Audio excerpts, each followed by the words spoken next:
I'm Molly White, and you're listening to the audio feed for the Citation Needed newsletter. You can see the text version of the newsletter online at citationneeded.news.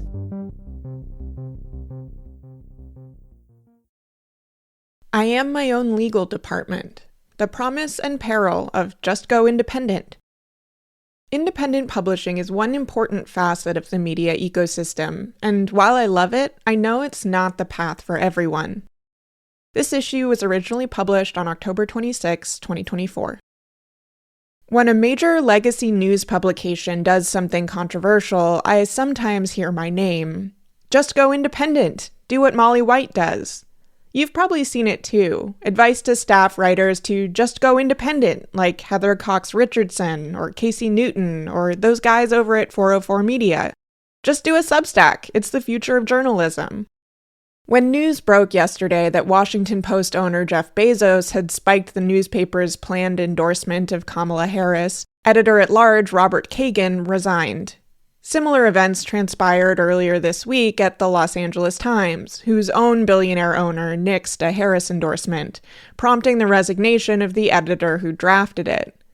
As staff members at those publications and elsewhere spoke out about their frustration and fury at the decisions by those who control their employers' purse strings, the familiar refrain began. Why don't you just quit too? Just go independent. The day before the Washington Post news broke, bleary-eyed at 7 a.m. as I scanned through my email inbox before getting out of bed to make some coffee, a subject line caught my eye. DMCA takedown notice. When I went to bed the night before, the plan for the next morning had been to fix a bug in my new presidential election spending tracker in Follow the Crypto, a page I urgently wanted to release as Election Day looms here in the United States. Now I knew these plans would have to wait until after I finished cosplaying as a lawyer, figuring out if and how to respond to some guy who'd, as far as I can tell, been hired by the alleged operator of a multi-million-dollar cryptocurrency pyramid scheme to file a fraudulent copyright claim in an attempt to force me to take down a Web3 is going just great post I'd already refused to delete. A week prior, I'd received an email from an amateurish reputation management company offering me $200 each to delete the story and the associated tweet. I replied to inform them that while I'm always happy to correct any errors, I don't remove posts simply because their subjects don't like them. Quote, I understand. You are right. As such, there are no errors, they replied, then upped the bribe to $500. I stopped responding and assumed that was that. Instead, either the client or the reputation management company decided to try a new tactic. Following a familiar playbook, they copied my Web3 is going great post to a free Blogspot website, then backdated it by 1 day.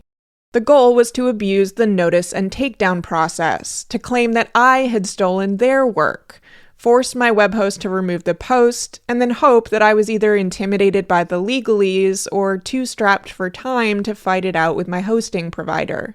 Unfortunately for them, legal department is only one of the many hats I wear as an independent writer and publisher, and hosting provider is another. I informed them that no such infringement had occurred and noted that there can be penalties for fraudulent copyright claims should they try to continue pursuing this tactic. I hope this is where they will give up, and my legal department that contains no actual lawyers will have sufficed this time, as it has several other times in the past. Had I been a journalist at an outlet like The Post, this likely would never have required any of my time at all. Outlets like that have teams of actual lawyers who are in charge of handling copyright complaints. They also vet journalists' stories to ensure they are carefully written so as to minimize the chances of defamation lawsuits and defend the publication and its journalists from any claims that come in anyway. They handle all of the many other types of legal concerns that impact journalists and publishers. As an independent writer and publisher, I am the legal team. I am the fact-checking department. I am the editorial staff.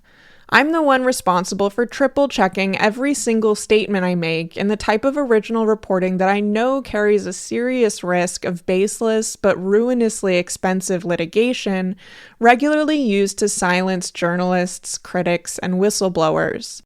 I am the one deciding if that risk is worth taking, or if I should just shut up and write about something less risky. I am the one who ultimately could be financially ruined by such a lawsuit. I am the one in charge of weighing whether I should spring for the type of insurance that is standard fare for big outlets to protect themselves and their staff, but often prohibitively expensive for independent writers.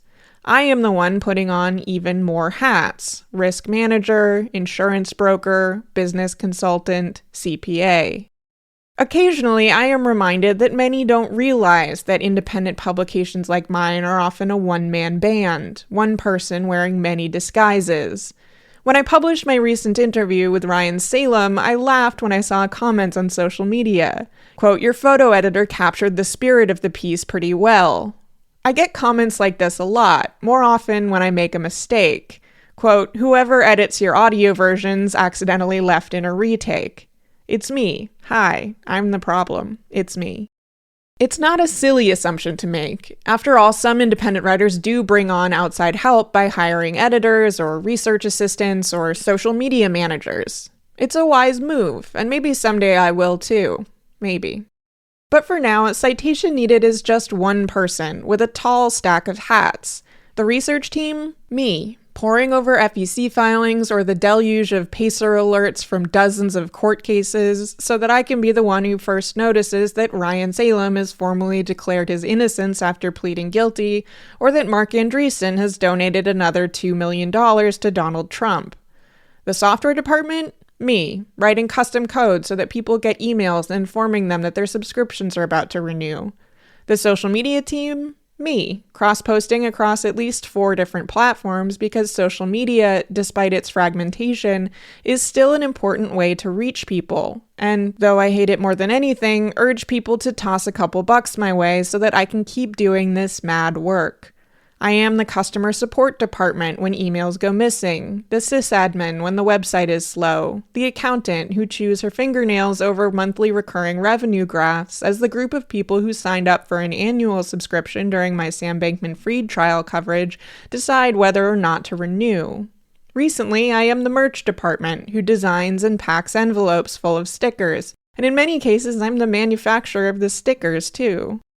And I would have it no other way. Perhaps I thrive in chaos more than I realize, and the unpredictability of waking up every day not knowing if I'm going to write a blog post or talk to a senator or learn how to edit video helps to keep things interesting.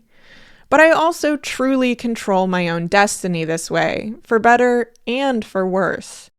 I don't worry that I will be next on the chopping block as my legacy media organization performs yet another wave of layoffs. I don't worry that others at my publication will publish work that completely contradicts my values. I don't worry that my employer will try to control what opinions I express on social media, or that any of the many people who don't like my opinions will succeed in getting me fired for having them. If something I publish triggers a massive wave of subscribers to cancel, well, I was the one who wrote it. And when I see a spike in subscriptions because something I wrote really resonated with people, that joy is my own.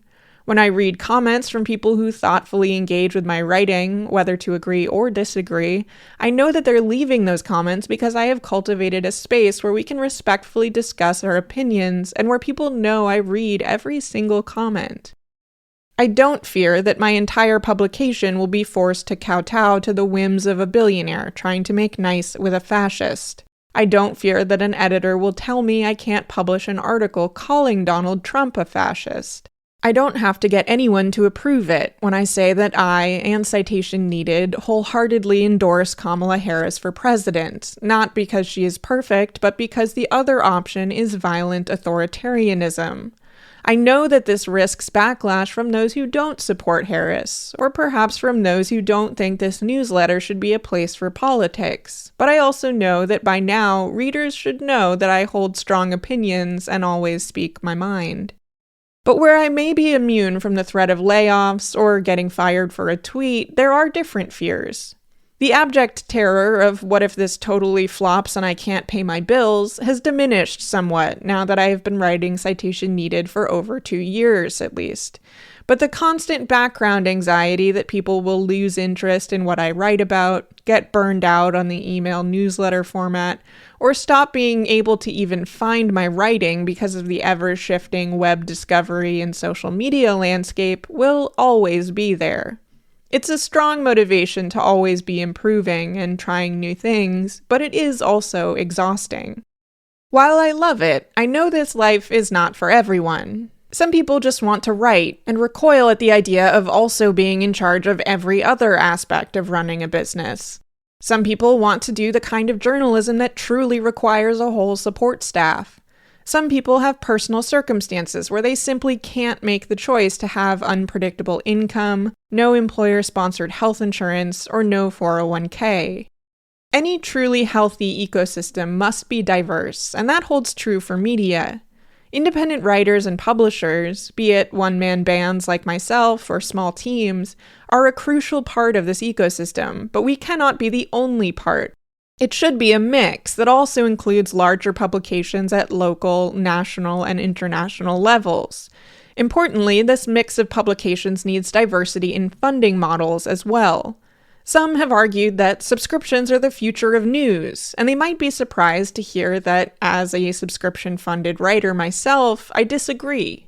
This subscription model is one model, and it works well, but it's not without its flaws, including a tendency to push content behind paywalls and out of reach of those who can't afford it, and a tendency to overwhelm people who want to read a wide range of writers but who cannot afford dozens of subscriptions.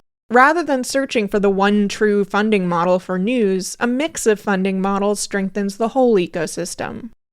For many, just go independent is not feasible advice. It should not be the default advice for any journalist who complains about issues at their publication, when instead these publications could be changed to better support their journalists and to better serve their readers. But for some, it is a worthwhile and enormously rewarding choice. If anyone out there is thinking about pursuing it, I'm an open book. After all, the price of independence may be high, but the cost of silence is even greater. Thanks for listening to this issue of the Citation Needed newsletter. To learn how to support my work, visit mollywhite.net/support. If you'd like to read the text versions of these episodes, sign up to receive the newsletter in your email, or support my work on a recurring basis, go to citationneeded.news.